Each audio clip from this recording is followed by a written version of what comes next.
Hey, my new players. I love you. I truly do. But I won't lie. Y'all do make some mistakes that are just a tiny bit frustrating. And these mistakes are very simple to solve. With a few simple changes and nothing that's going to be like, oh, I need like this character or this or that. No, these are going to be just basic things that you can just apply to your game. And it doesn't matter where you're at. And it will make you a better GS player. Hey, hold on now. I didn't say you're going to get a 4+.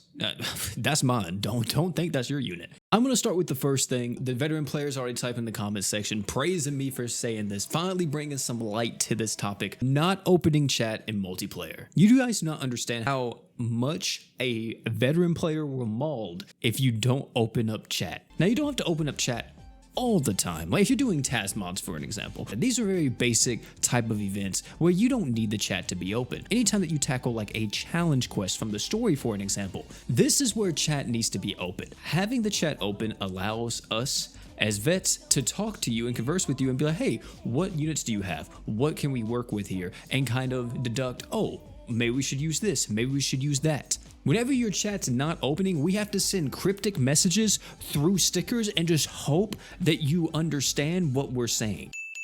And trust me, there's not enough stickers in the world to be able to tell you, hey, please put on an actual equip. Why are you not running equips? In gameplay though, I think a lot of you guys, not even just new players, this is like a GS thing, commits the biggest cardinal sin in Grand Summoners, and that's not utilizing your character's entire kit. It's very, very fun just to press the biggest button on the character, but a lot of the times that's not the reason why you want to be using said character. Take for an example Furin. She just came out, she's very good, but if you just swipe up 3 times every single time and use her super art, you aren't really benefiting from the character. She's able to arch-gen for your team and support you, but only if you use her true art. If you don't use her true art, she's not able to provide that support. Same thing if you want to use her art. It gives you stats up, which is very beneficial. This is an extra little bonus tip here, but for all my new players out there, anytime you see a art that says increase all stats by 30%, this art also heals you. So please make sure that you are reading your units and just understanding when you can use certain things. You don't always need to use every single aspect of the kit,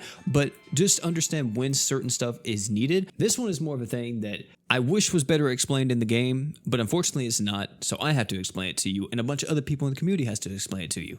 Hi guys. Arch-gen types. Arch-gen types are not too complex, but it's very understandable as to why new players just don't get them at all. I have an entire video on Arch-gen typing, and I highly recommend that you check that out if you are a brand new player and you've never heard of the phrase Arch-gen type, so that way you understand like how they work and everything. Let's take for an example Hoka. Hoka is from the crossover Kill la Kill. He's a overtime Arch-gener. If we click the tags here, you'll see he's from the crossover Arch-gen type. What does this mean? This means that Hoka will not stack with any other Arch-gener that you see here. However, if an Arch-gener is not in this category, Hoka will stack with them. Of course, if you still need help understanding this, highly recommend you check out that video after you watch this. I'll even link it at the end for you. You don't have to do no searching. I know units are very shiny. They're very cool. These are the characters you get to use. You love them. But what is the backbone to every unit in Grand Summoners? Do you guys know this answer? Equips make or break a lot of different units and even teams sometimes. And some of the best equips come from gacha equip summons, specifically seasonal equip banners and crossover equip banners. Anytime that a new crossover comes out, always check the equip multis just to see if there's anything in there that might be very beneficial. This is the Holy Emblem. This thing is dummy good. 30 burst art gauge to everyone in your team plus a damage buff to human and spirits. Look at the cooldown on this thing. 30 seconds at max LB, especially considering too, this is a burst Arch-gen item, meaning that it can stack with multiple copies. So if you get lucky and get like 2 in a multi or 3 in a multi, congratulations, you got 3 new burst Arch-gen items that you can use on your team. Talking about characters, some of y'all spend way too much on your units. Let's say you started during this crossover period. You're able to get Furin and you're also able to get Yubel. Congratulations, that is a very good starter duo right there. Let's say the next banner that come out is a banner that features Luana. Luana is the character that's new and shiny for you. You've never seen this unit before in the game, and you're like, you know what? I want to get her. Here's the thing though, Luana isn't offering anything for your account. She has some stuff in the kit that makes it to where she hits kind of hard. She'll make your light units hit harder, which is great because you're like, oh, I have Furin, so this can be beneficial. But in reality, it's not really worth summoning for her, whenever you could maybe just wait a little bit and, oh wait, the next banner that drops is Orville D. Grand Verge, one of the greatest units we've ever seen in the game. He gives you tons of support for your team, tons of damage. He's a light character, he's ridiculous, but you spent all your crystals on Luana. If a character doesn't directly benefit your team, or a team that you're trying to work towards, a lot of the times it's probably not worth getting them unless they're just absolutely meta breaking, or if they're a favorite. If a unit comes out and you just love their design, you don't really care about the kit, but you just love how they look and you love their animations and stuff, summon for them. It is a game after all, and you're meant to have fun. Expedition is Grand Summoner's AFK mode. There are some stuff that you can do in this Expedition mode that are insane for new players.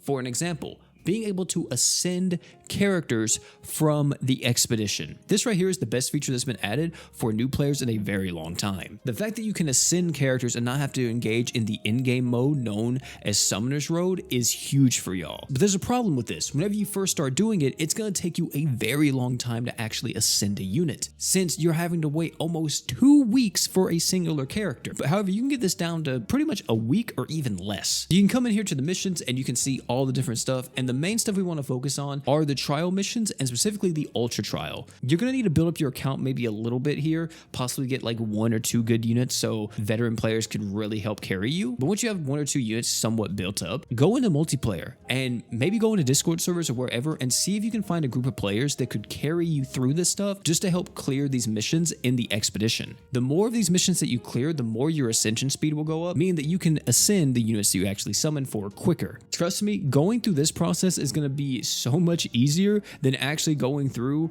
Summoner's Road as a brand new player. Ladies and gentlemen, that is all the advice I can give you today.